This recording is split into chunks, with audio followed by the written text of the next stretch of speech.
they're expecting people to move them forward. If every professional they encounter in their life moves them towards something. Yep. They're doctors, they're lawyers, they're nurses. Yes. Every person, they're finance directors, every professional they work with is moving them forward. And if you stop, you broke trust.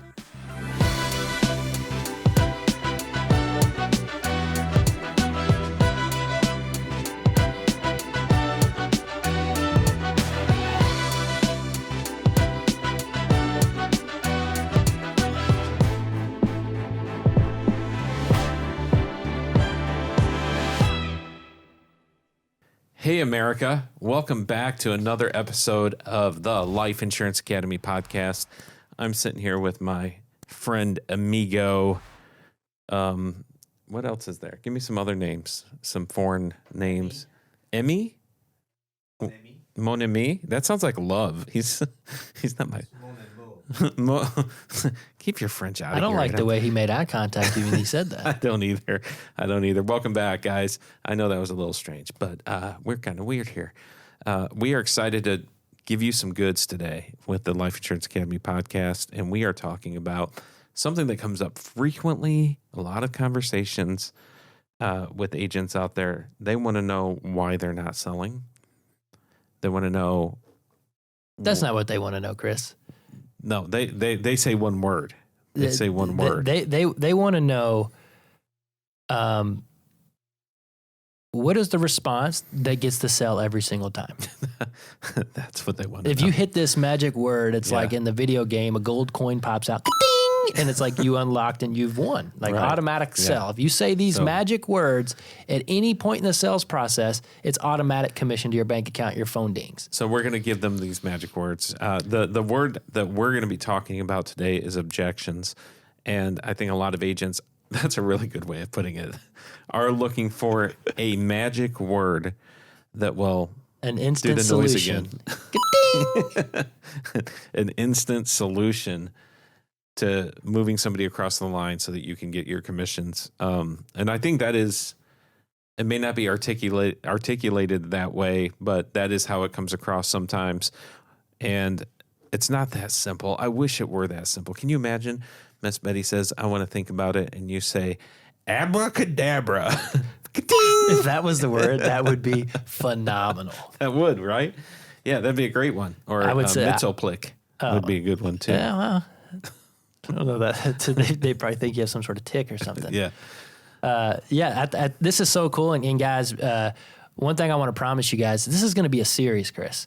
And we're going to cover the 5 or 6 top objections that every single agent, that if you're in the field or on the phones, you have heard these for sure. You may or may not have overcome them every single time, but we're going to give you experience on every single one of these objections. But first, if we don't help teach you guys the underlying objection, the true objection that's not the actual objection, right?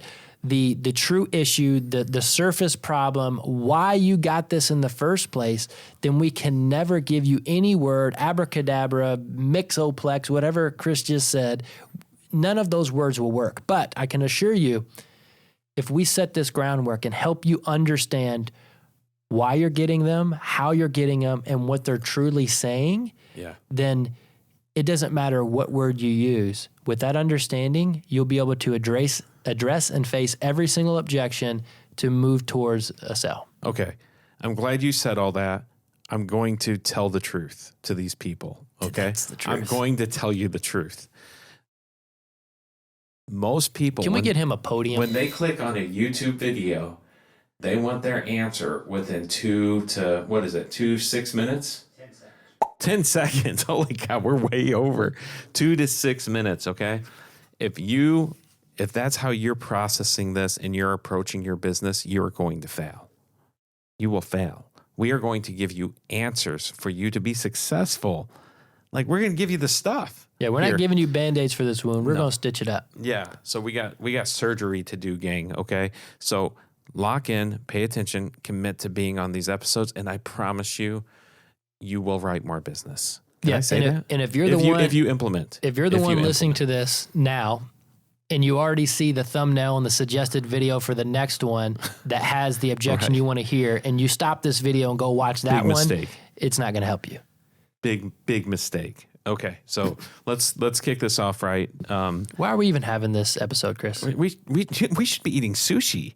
That's what we should be doing. We should eat sushi. What are we today. doing, man? What are we doing? Well, because ultimately we want people to be successful and more profitable.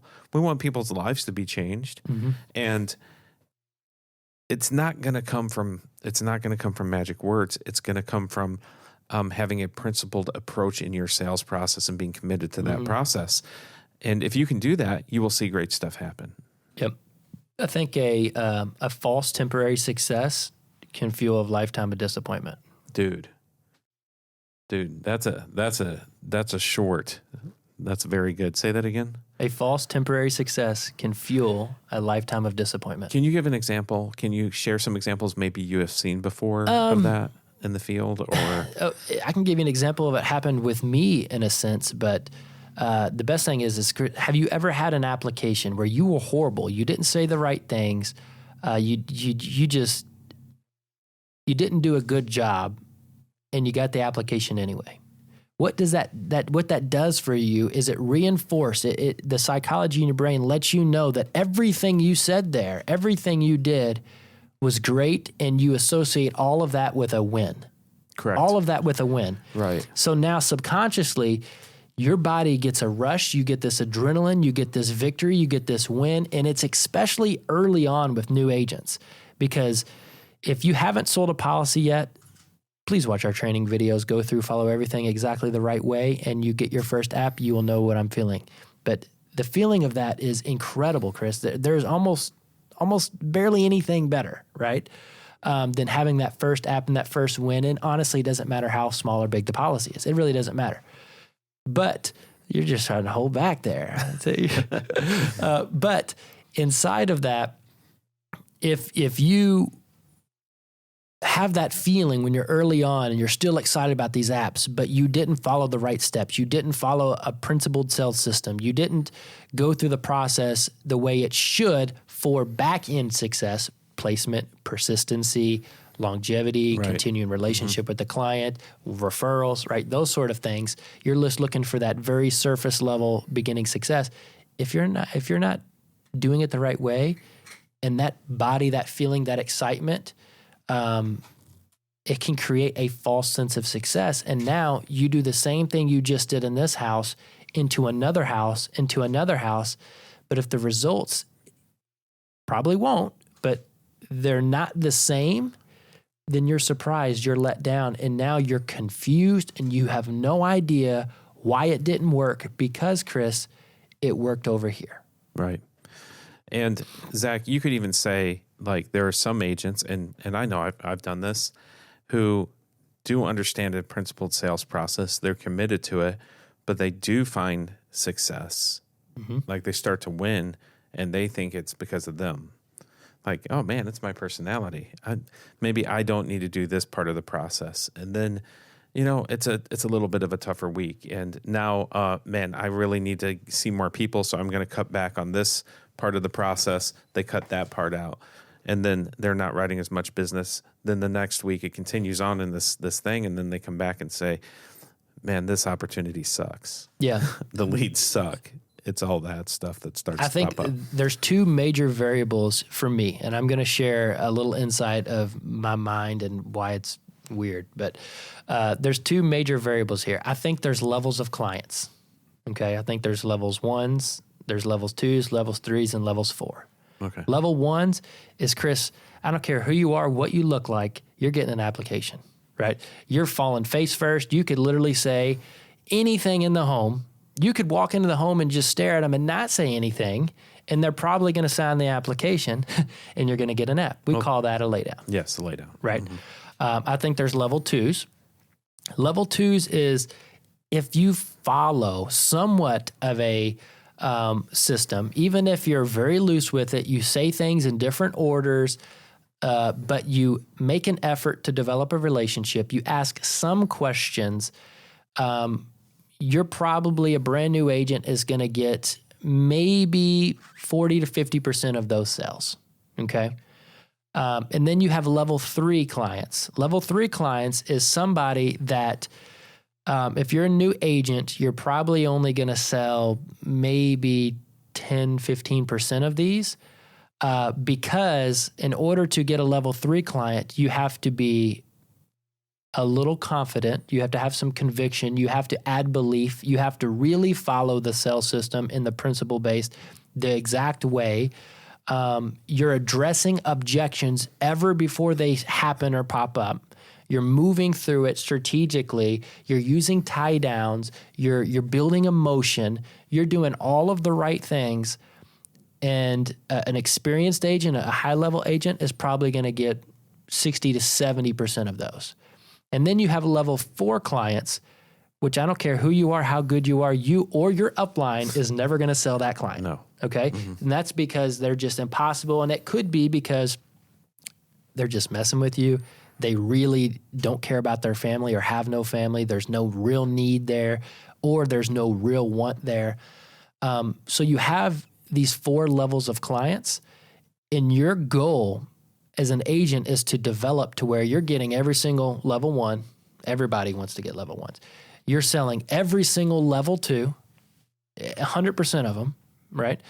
And you're selling probably 70% of level 3s.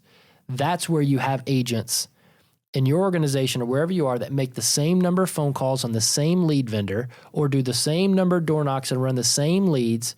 And you have some people write 10 apps a week, and you have some people write 2 to 3 apps a week. It's the levels of client. That's good. And that's a great takeaway to pay attention to. And Zach, would you find, I don't know, man, like I heard this said earlier, I didn't quite understand it when I had first started, that when you see somebody who's reluctant to open the door, or you see all these signs like get off my property, blah, blah, blah, all this stuff, people who hang up quickly, like, oh, those are buying signs. And before I didn't understand that. I was like, oh, it's not, because they told me to leave, you know? Yeah. But I started to learn, like I would describe those as 3s, possibly 4s, possibly. But the 3s, there is this level of resistance that comes up, and it's almost like it's their defense mechanism to protect themselves from buying. Yes. But they are buyers. I love sweets, Chris. And I tell myself when I'm going through the grocery store, do not buy those new Christmas tree cakes that they just started putting on the shelves, because if they're in my cabinet at home, they're getting eaten. Yeah. Right? It's almost like the same concept. But you're so right. That level 3 is that level of resistance. They know they need it. They know they want it, but they have some sort of fear, a higher level of fear, and a level of vulnerability and trust issues that an experienced agent has to move through in order to be able to close that sale, to be able to get through that. Right. And now, knowing that, agents who are struggling with these objections, we'll talk about that. How many of them come back and say they're all level 4s? Everybody. They think there's only 1 in 4.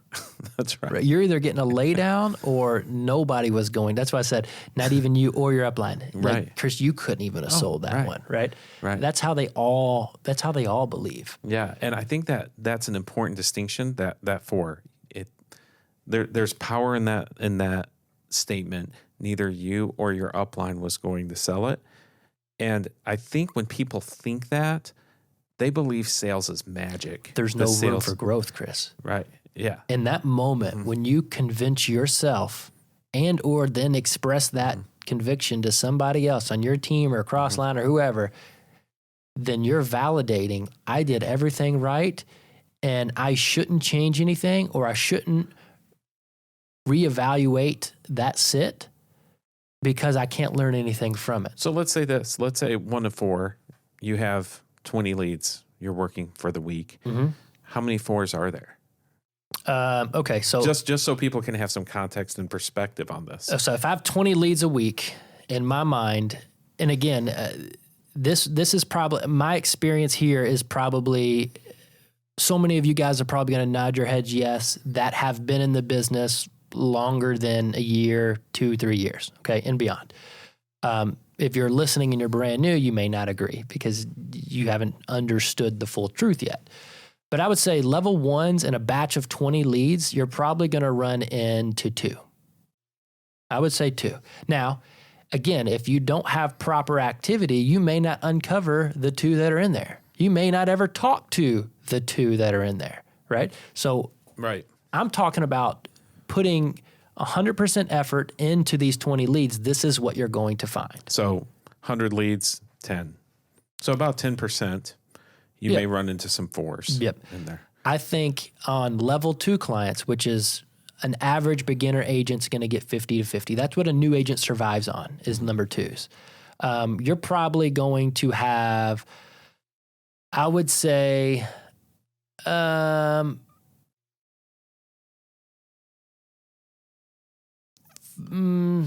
to 10 opportunities, probably closer to 8 or 10 2s in there. I'd say, that's pretty encouraging. Yeah, I would say about 8 to 10 2s. Again, you have to find them and you have to work them. And remember, at a level 2, you have to build a relationship. It doesn't have to be like you're super good at building relationships and asking questions and leaning in and changing tonality. Like, you have to build a relationship, but you have to use the process in order. Like level 2s, you can't really just wing it. You can, you're going to get some, but this is why it's level 2. Right. Level 3s, I think, is going to be probably 5 or 6, probably more around 5 or 6. And then the level 4s are going to be the people that a lot of times you have no opportunity in the world, and that you know who I'm talking about. Like if you can identify with level 1s, 2s, and 3s, then you know who the level 4 is. Right. But like you said, if you're a new agent or you don't identify and understand there's level 1, 2s, and 3s, you're going to think that everybody's 1s or 4s. Right. So I think it's good to be able to understand and identify. Hey, so there's I need probably growth. There's probably another 4 level 4s in a batch. So if you're new, pretend there are no level 4s.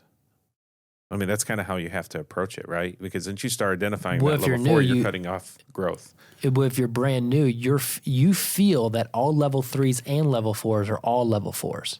That's what you feel. That's how you feel. That's how you Correct. feel because Yes. you're not able to, you're not polished enough to convert those level 3s. Right. So you feel that 6 plus that extra 4, that feels like 10 of your leads are straight no's. Right. And you're only selling half of the 2s. And if your activity is to work all of them, you're selling half the 2s. That's why in a batch of 20, you're maybe writing 3 apps. Yeah. If you're brand new. Yeah. So the goal is to understand you're going to feel that way, but at the same time, mentally understand that they're not all 4s. that's a tricky gymnastics that you have to play. So let's give them some tangibles. I hope that framework helps you guys when you're looking at your leads. Understand there's tons of opportunity in there. Yes. It's just it really comes down to your commitment and also your getting through the learning curve and mastering your sales process. Yeah. And giving yourself enough opportunities as well. And this is a cool thing because, Chris, knowing this, understanding this, and identifying this, it allows me to play a game with myself. Am I a beginner agent that sells number 1s? Am I an immediate agent that sells 1s and 2, intermediate agents? Yeah. Or if I'm an experienced agent that sells the 1s, 2s, and 3s? Level 3 mage. Right. Right. Like, where am I? Is that what the kids are doing, Adam? That's what the D&D kids are doing. But anyway, that allows me to truly identify what level agent I am. When I identify, and you don't have to tell nobody because a lot of people have pride, a lot of people have ego. Oh, Chris, you're a level 3 and I'm a level 2. I'm never going to say that to you, right? But if you could be honest with yourself for a second, then you can say, I feel like I'm a 1 or 1.5. How do I get to a 2? Well, add a system, add a process, right? If I'm a 2, how do I get to level 2 to a 3? Now, here's the underlying, and I said I had 2 variables earlier. This is the other variable. when you have that growth and that competitive self and that desire to be the best inside of you, like, hey, I want to be number 3, but I want to be a better number 3 than you, right? I want to have a higher closing rate on the number 3s than you. The only way you can get from 1 to a high 3 is self-improvement, is self-evaluation, is following a system, but diving in. And a lot of that is identifying and coaching your sits. So the follow-up question to that is, how do you... On what? Yes. How do you analyze yourself? How do you coach your sit? How do you evaluate what you did good and did wrong? Right. I've always done this on the 5 real reasons that people don't buy. And it's trust, need, want, urgency, or money. Okay? They have to be in that exact order. So I know, why did they not buy? And there's 2 answers. There's the answer they tell me, and then there's the truth. Right. Yeah. I can't afford it would be an example. Exactly. You so can cross that one off the list. boom, done.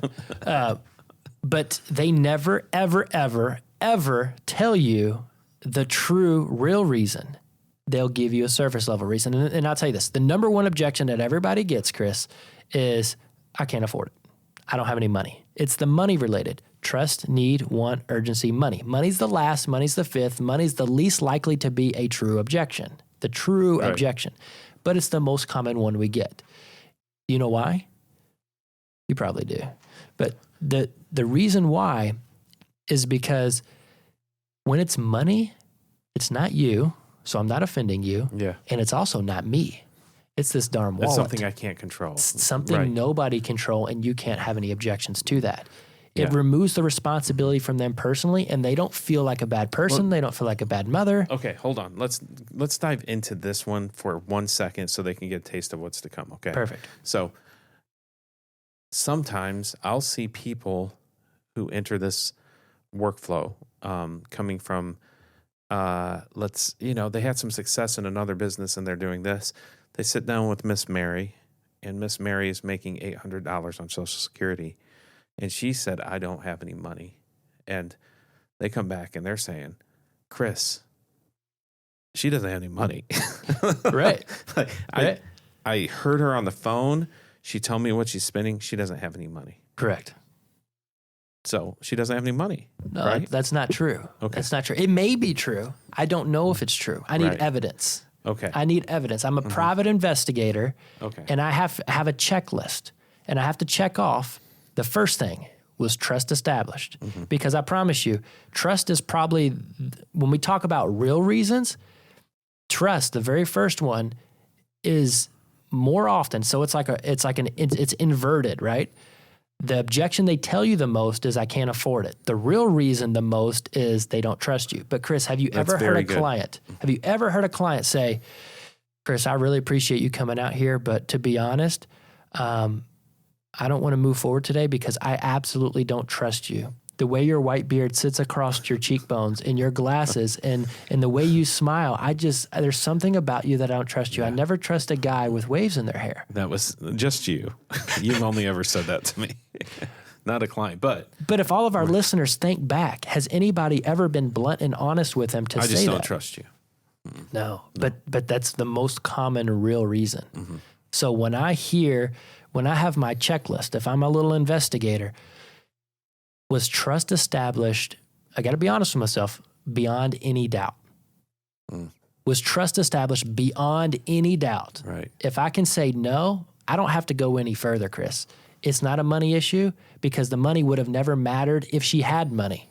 Right. The real reason was trust, right? Now, let's say I can check off trust and trust. Yes, this person they would go to dinner with me. And Chris, you're probably one of the best I've ever seen at trust, right? Because of who you are, how you share your story. Like, that's never really an option with you. So you can say, without a doubt, I have trust.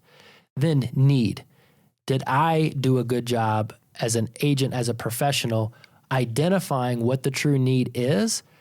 But most importantly, did I ask the right questions and help them reveal the true need. Did they realize the need? Right.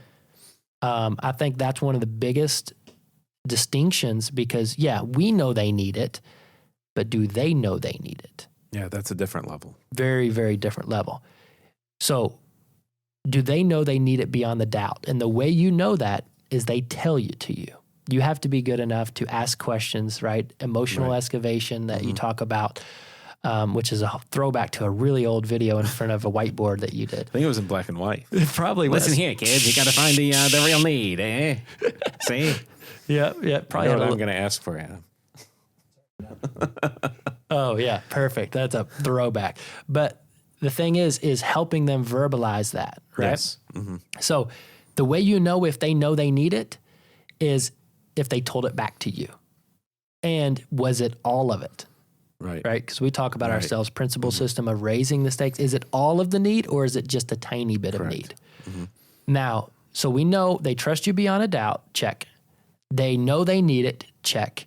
Now we go, do they want it? Now this is where that need and emotion merge together, right? They verbalize, you always say. A verbalized need becomes a want. Verbalized need becomes a want. That is absolute gold, and I think I've used your quote on that a billion times, so thank you, sir. But what, in your opinion, what happens when they verbalize that need? How does that actually become a want? I believe they don't even realize the need at the fullest level from the get-go. Like I say, like when they filled that card out or anything online, it was kind of a concern, or it was a you know. Let's find out more. Yeah, but, yeah. And it's not until they start to verbalize and speak through what will happen if this isn't in place, or how their family will be affected in the process, and looking at how it has affected their family before in other circumstances, that it turns the heat up. It cranks the heat up on the need to the point where it is a desire. I have to have it. Right. When you desire something, can you typically see it on them? Can you feel it on their energy? You can tell their emotions it change. shifts. Yeah, correct. So if we now have want beyond doubt, Right. which is the key there, they're probably going to be, Chris, I really want to make sure I take care of this for my family. They're literally going to say it. They're going to tell you they want this policy. Now, urgency, right?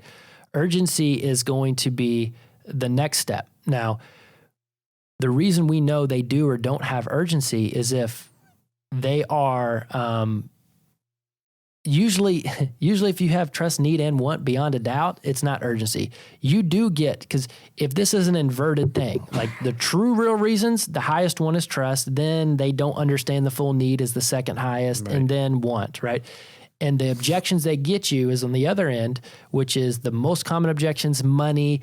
The second most common objection is, I want it, but I can't do it today. Let me get my bills in line. It's urgency related questions. So they're opposite, Give me your card. right? Yep. They're exact opposite.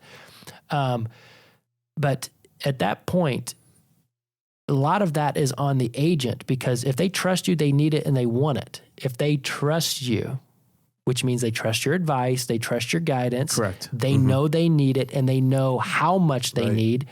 They actually want it. That means they're asking you to help move forward. What do we have to do? There's concern. There's, you said, desire. They're desperate. Urgency is typically not an issue as long as the agent is assuming the sell and moving forward, because it's already in the hand. Right. That is interesting. And this is, I don't think we've ever really dissected it to that level, because urgency is a mixture of emotion, desire, and we talk about confidence, but competence. Right. Like the urgency is your attitude towards this process. Yes. Along with that emotion that's built. You're the caretaker of that. Like you're blowing on the little fire to make sure it stays flamed up. Yeah. It is, and you can't have emotion if you don't have trust, because you only open up to people that you trust. Correct. Right. So when, like, that is an agent issue. If the true real reason is urgency, you basically didn't want to write the app. Yes. Because they're wanting it, right? Yeah. Mm-hmm. So that one's, if that's a true reason. If they're, by the way, they're expecting people to move them forward. If every professional they encounter in their life moves them towards something. Yep. They're doctors, they're lawyers, they're nurses. Yes. Every person, they're finance directors, every professional they work with is moving them forward. And if you stop, you broke trust. Exactly. But everybody would agree, the second most common objection is probably time related, which is urgency related. That's really easy to get by because we're now using their emotions. We're now using their trust, their connections, their desire. Yeah. Yeah, we're moving forward there. Yeah. And then money. The reason if it's a real reason and not the one they tell you all the time, is because you have trust beyond a doubt. You know the need and the full need beyond any doubt. They know they want it and they want it today. Imagine that client right now. They're probably, and if they can't truly afford it, if they truly can't afford it at this point, not because they don't want to afford it, not they don't really trust you, or not that they don't want to cancel their HBO subscription in order to put a plan in place for little Johnny. Like, they're probably in tears crying. Every time it was a true reason for me, they literally were in tears crying, please help me somehow. How can we do this? Right. I really don't want this to happen to my daughter, my family. And again, in that situation, Chris, we'll address that, but there's a way to get that app almost every single time if that is actually the true objection. But the framework of this, from going from a beginner to an intermediate to an expert, is self-evaluation, and that is how I reverse evaluate every single sit. That's really good, man. Yeah, that is gold. And this is what we're going to ask of you. We're making an ask of our audience. That's how selfish we are. Yes. We're asking you to implement something you heard today. That's it. And see if it doesn't move the needle for you. I promise you it will. So take action, do something new, pay attention, finish the podcast because we drop so much stuff in here. Good night. Holy cow, there's gold in here. You could run your entire agency from the podcast. Yeah, and one last tip. Again, if you or you know somebody that is just wanting to click right on the next series of videos, which is the actual objections, you need to have this framework and you need to have this understanding, or you're only putting Band-Aids on these wounds and you're not fully understanding how to fix it. But wouldn't it be nice to never have that objection ever again? Oh, yeah. Yeah, dude. Well, we're going to cover that. Where we do want to address specific objections in the next few weeks. But as Taylor Swift once said, Band-Aids don't fix bullet holes, Zach. Band-Aids don't fix bullet holes. We'll see you guys on the next Life Insurance Academy podcast. Catch you later.